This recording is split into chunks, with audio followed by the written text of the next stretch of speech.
인간이 생각하는 존재라는 사실만큼 놀라운 일은 없을 것입니다. 인간은 사유를 통해서 놀라운 일들을 해냅니다. 특히 인간은 이것을 언어를 매개로 해서 수행합니다.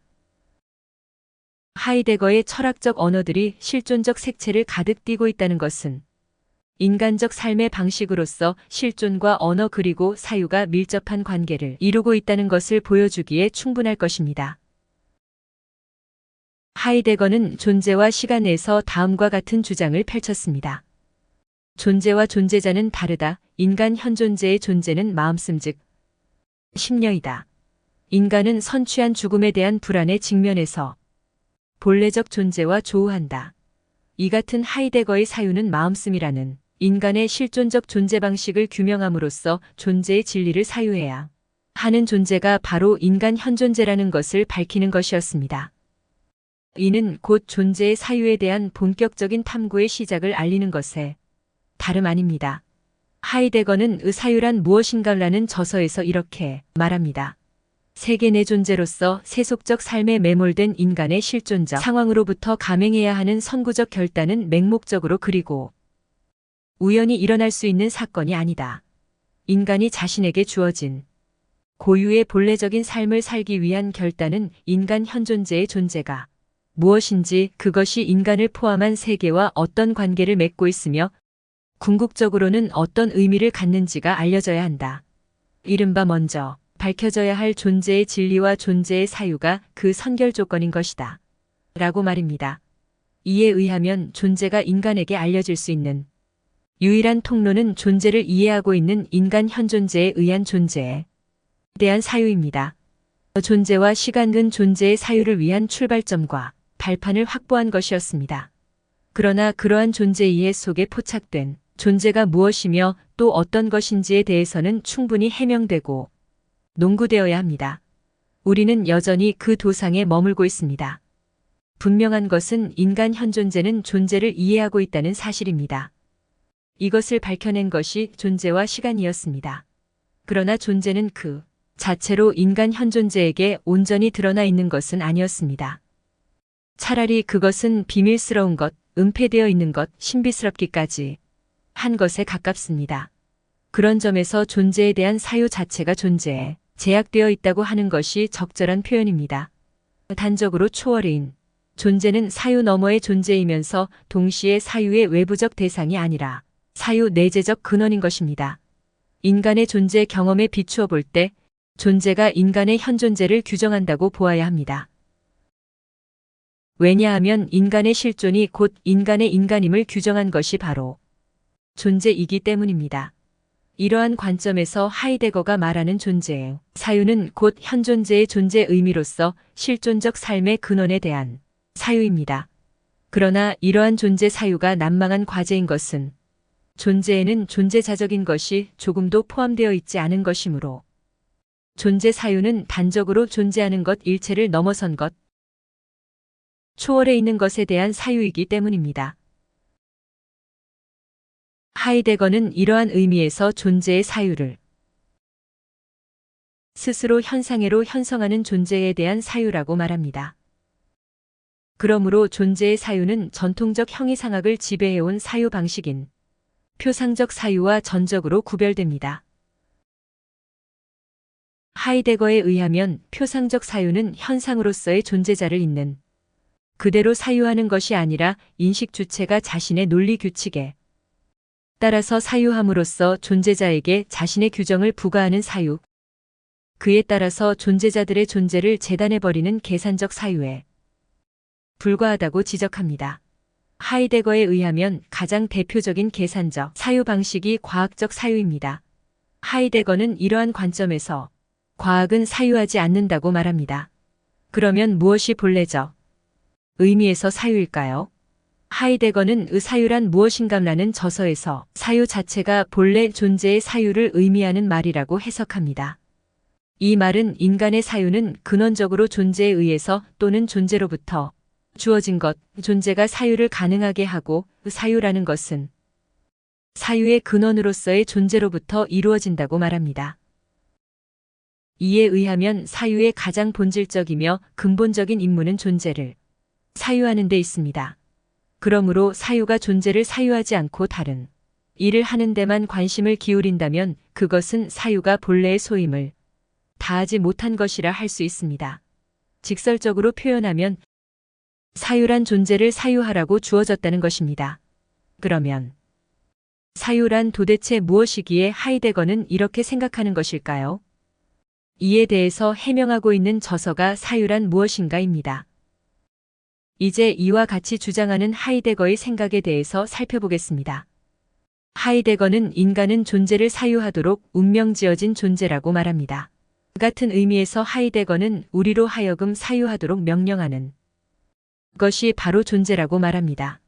하이데거가 존재와 사유의 관계에 대해서 이렇게 말할 수 있는 이유는 그가 사유라는 말의 어원적 의미를 논구하는 데서 엿볼 수 있습니다. 하이데거의 해명에 의하면 사유란 독일어 게당크라는 고어에 그 의미가 함축되어 있는 인기역이자 감사를 말한다고 합니다. 이는 곧 사유는 회상해야 할 것, 감사해야 할 것과 긴밀한 연관을 맺고 있으면서 그 회상해야 할 것과 감사해야 할 것에 감사 입었음을 표시하고 회상하는 것과 관련 있습니다. 그렇다면 사람들이 사유하면 항상 계산의 기술인 논리학을 맨 먼저 떠올리는 것은 잘못일 것입니다. 다시 말해 논리학 또는 논리적 사고는 사유의 본래적 직능이 아니라는 것을 뜻합니다. 이에 의하면 논리학을 통해 철학의 사유가 걸어온 길은 마땅히 사유해야 할 것을 사유하지 않은 것이며 부차적인 것에 몰두해온 것이 됩니다. 하이데거에게 사유는 일종의 기억이자 감사입니다. 그런데 감사한다는 것은 자신이 은혜 입은 것에 대해 감사 입었음을 표시하는 것입니다. 그러나 우리는 왜 무엇에 대해서 감사하는 것일까요? 그것은 우리로 하여금 사유하게끔 하는 것이 존재 자신이기 때문입니다. 결국 하이데거는 사유란 무엇인가라는 저서에서 사유란 감사임을 우리에게 보여주고 있습니다.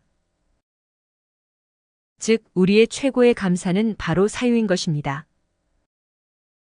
그러나 이 감사는 사유해야 할 것, 사유되어야 할 것, 즉, 가장 깊이 사유를 요구하는 것을 회상하는 사유입니다.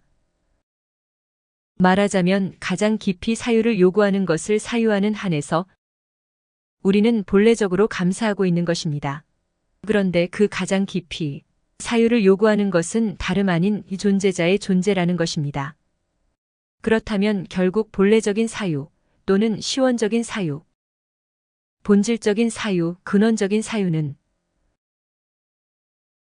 존재의 은총에 대한 반향으로서 존재의 사유인 것입니다. 이렇게 존재와 인간이 함께 속해 있을 때 인간은 사유하게끔 하는 존재를 사유할 수밖에 없는데 이때 사유는 존재로부터 존재에 의해 가능하게 된 것입니다. 사유의 유래란 바로 이런 것입니다. 그래서 사유는 하나의 감사일 뿐인 것입니다. 그렇다면 사유란 우리가 통상적으로 알고 있는 논리적이고 계산적인 표상적 사유가 아닐 것임은 분명합니다. 또한 우리로 하여금 사유하게끔 하는 존재가 우리에게 말 건네는 것에 귀 기울이는 사유, 즉 응답함입니다. 따라서 하이데거의 존재 물음에서 사유는 존재의 말 건냄에 응답하는 사유, 대답하는 사유인 것입니다. 존재와 인간은 때려야 뗄 수 없는 관계에 놓여 있음은 분명합니다. 이러한 관계 속에서 사유함이라는 존재 사건이 발생한 것입니다. 하이데거는 이러한 존재의 사유는 사유하는 자가 그들의 말함을 통해 존재의 개방 가능성을 언어애로 가져오고 언어 안에 보존하고 있는 한에 있어서 가능하다고 말합니다.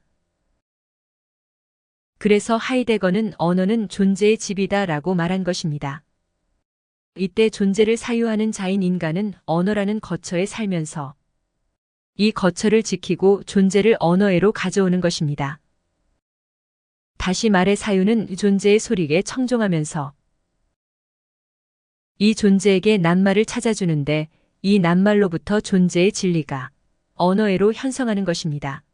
이것을 하이데거는 언어가 말한다 라고 표현합니다. 이렇듯 사유는 단지 존재의 진리를 말하도록 존재에 의해 요구받고 있는 것입니다. 왜냐하면 우리는 언제나 그리고 어디에서나 존재자의 존재에 응답하며 다가가는 그런 응답 속에 체류하고 있기 때문입니다. 따라서 하이데거에게 있어 사유는 전통 형이상학에서 말해진 존재 규정들, 즉 로고스, 이데아, 에네르게이아, 악투알리타스, 현실태, 실체성, 정립, 주관성, 모나드, 힘의 의지로서 드러나지 않고 또한 형이상학의 역사에서 즉 사과, 배, 복숭아들처럼 역사적인 표상의 상점 진열대에서 마음이 가는 어떤 것을 고르는 것이 아니라 존재를 회상하는 사유로서 존재자를 존재하게 하는 사유, 더 나아가 존재가 자신을 수여함에 감사하는 사유인 것입니다. 그런데 이렇게 언어를 통해 존재의 소리에 귀를 기울이는 사유를 통해서 존재의 의미를 밝혀낼 수 있을까요? 인간은 언어를 통해서 사유하는 존재입니다. 그런데 1차적으로 우리는 언어를 통해서 언어의 의미를 이해합니다. 그리고 언어의 의미를 이해한다는 것이 곧 존재의 의미를 이해한다고 단정 지을 수 없습니다. 우리가 이해하는 의미는 단순히 언어에 수반되는 언어적 효과에 불과할 수 있습니다. 존재의 진리가 언어를 통해서 형성하는 것이 참이려면 먼저 존재와 언어의 본질적인 연관관계, 내재적 본질 관계가 어떤 식으로든 명증하게 밝혀져야 할 것입니다. 그 경우에만 구조화된 언어를 통해서 언어와 존재의 관계, 언어와 사유, 존재와 사유의 관계에 얽혀있는 존재의 진리를 이해할 수 있을 것입니다. 하이데거는 존재와 사유의 관계에 대한 해명을 통해서 그것을 명증하게 밝혀낸 것으로 보이지 않습니다. 존재란 무엇일까요? 그것은 언어와 어떤 본질 관계를 이루고 있는 것일까요? 언어의 본질은 무엇일까요? 존재란 단순히 의미로서 이해되는 언어적 효과일까요? 아니면 언어는 존재의 경험에 이르는 유일한 통로일까요? 하이데거적 의미에서 사유의 사실과 존재의 의미가 모두 깃들어 있는 그런 존재의 언어는 어떤 것일까요? 영국의 형이상학자이자 언어철학자인 마이클 더밋은 형이상학의 논리적 기초라는 책에서 언어가 실제로 작용하는 방식에 관해서 쓸만하고 체계적인 서술을 구성할 방도를 탐구해야만 한다. 이런 탐구의 결과로 얻은 해답을 가지고 형이상학적 물음의 답을 얻게 될 것이다 라고 말합니다. 언어 실제론과 의미 반실제론의 입장을 취하고 있는 더밋은 이런 생각을 검증주의 의미론의 근거에서 주장합니다. 하지만 언어와 실제의 관계에 대한 기존의 형이상학적 사유와 문제인식을 거부하며 언어가 말한다고 말하듯이 특유의 존재론적 실존론적 언어관을 갖고 있으며 존재를 언어 자체와 동일시하기까지 하는 하이데거의 생각을 평가하기는 어렵습니다. 그럼에도 어떤 경우든 의미론적 관점에서 존재와 언어의 본질적인 공속관계가 무엇인지 밝혀주는 하나의 언어이론을 필요로 합니다. 그렇지 않을 경우 하이데거의 고유한 언어이해는 인간 현존재에게 언어가 주어졌다는 근본 사실을 지나치게 신비화할 우려가 있기 때문입니다.